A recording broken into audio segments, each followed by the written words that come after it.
Prime time, aka Six Shooter. You know, fresh home. Just came home from the penitentiary. In a long time, so I'm back. I just came home this summer that just passed, so like June, July time.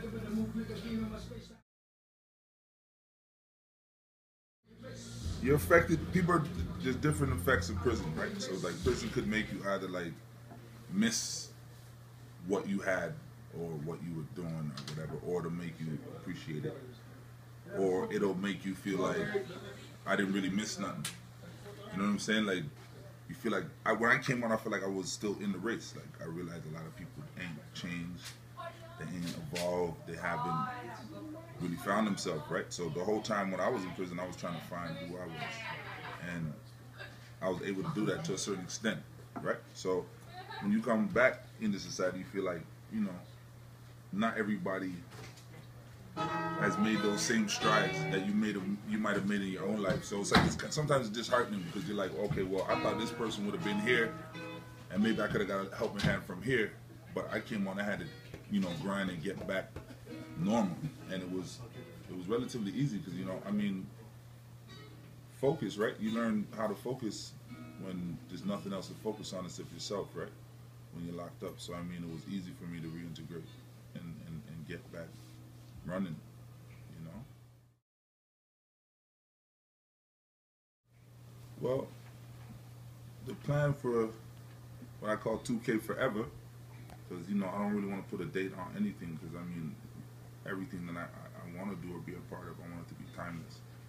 So I won't say 2015, but forever, I want to be repping who's repping me. And right now, MCR is the team.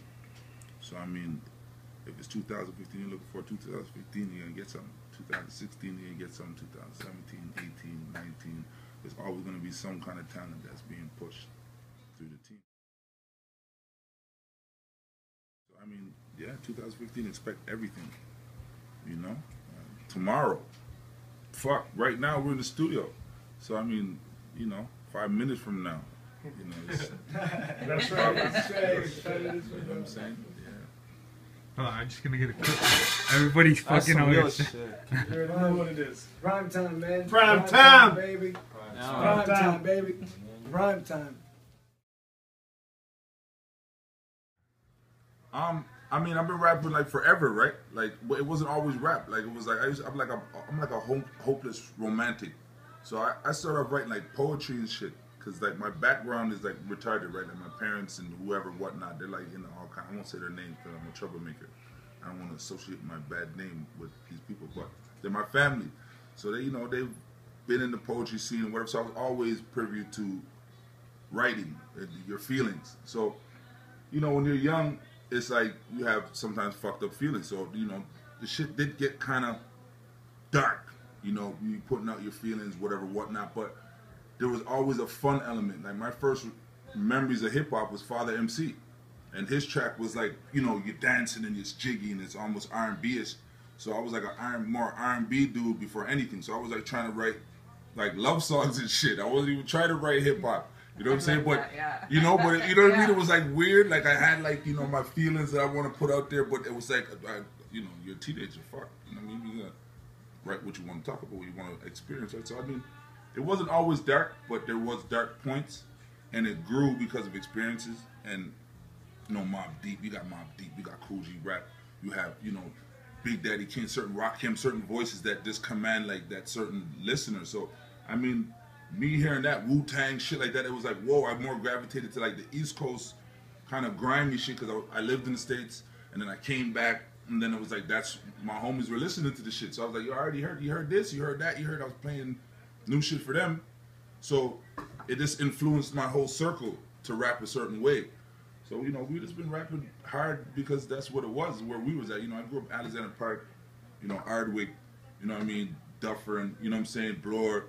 I grew up all over the city. I'm from the dot, so it's like everywhere that I went, I always brought that influence of like, you know, more the East Coast meets West Coast meets R&B meets, cause I'll do a little, you know, melody type shit here and there and, you know, mix it up. So it's not always dark, but, you know, it could get dark.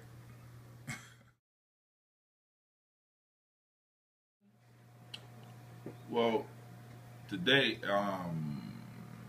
it's more new stuff. Like a lot of stuff that I've recorded, like the songs that have just been released. It's like a lot of stuff that I wrote. It's like, you know, stuff when I was incarcerated. So it's like, you know, stuff that I'm already used to. Like I'm already over it. So there's all these new thoughts now. So today is like it's new stuff. Like a lot of the stuff that I'm doing down in the studio is like new stuff. Like, you know, fresh, new thoughts, new ideas, new movement. So it's like today is gonna be one of those things where it's more gravitated to, you know, the female listener. It's not just gonna be just about, you know, how hardcore we're gonna get and how this, that, and that. You know what I mean? Like, and promote a certain, you know, we could go there, but today is gonna be that day where, you know, females get attention on the track, and you know, the right kind of attention. You know what I mean? So yeah, it's gonna be some of that, and back to the gutter shit. Fuck. You know what I mean? But right now, it's gonna be some lovey-dovey, huggy-tuggy, yeah, hide your baby mama shit.